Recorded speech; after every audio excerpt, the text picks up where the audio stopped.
So I just got off the phone to the engineers and I'm crying, I think, a couple of reasons out of frustration, but, also that he's yelling at me for putting too much pressure on everybody. And I'm just kind of like, I don't know what the fuck you want me to do. Honestly, here we are 2 months into a 4-month contract and nothing's happening because we're waiting for archaeology approval. I'm getting yelled at for sending messages at 7:30 in the morning because that's outside office hours. And it's like, but the construction workers are there at 7:30.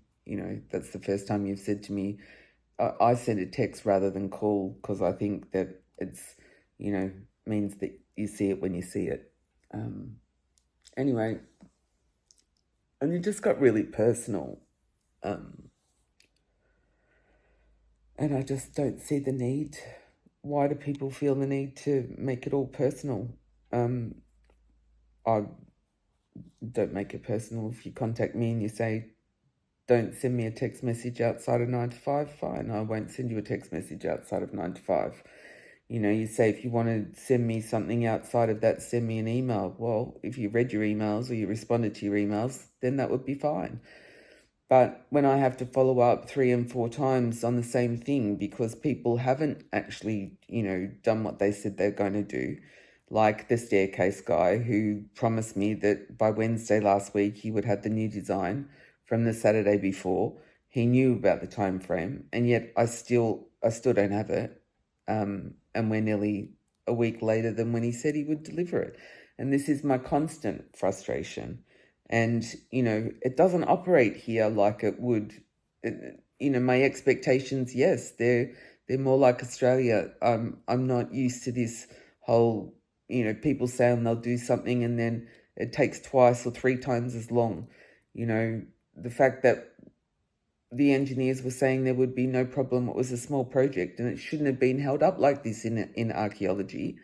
And the reason that I end up crying is because they're telling me that tomorrow's listing that we're at number 30. And when we first talked about the fact a month ago that we had lodged the paperwork, there were only 15 cases ahead of us. So, and then when I said that to him, he said, I never said that. And it's kind of like, well, I didn't make that number up. I remember being frustrated that if we were already, 15 down the list, that were they going to get to it in the one day? Anyway, apparently there is some hope that if we all turn up, that, where other people, there's other cases that are just sitting there where nobody's actually in attendance, that they try and prioritise the people who are in attendance first. So based on that strategy alone, we're going to try and do that, turn up. Anyway, it gets hard.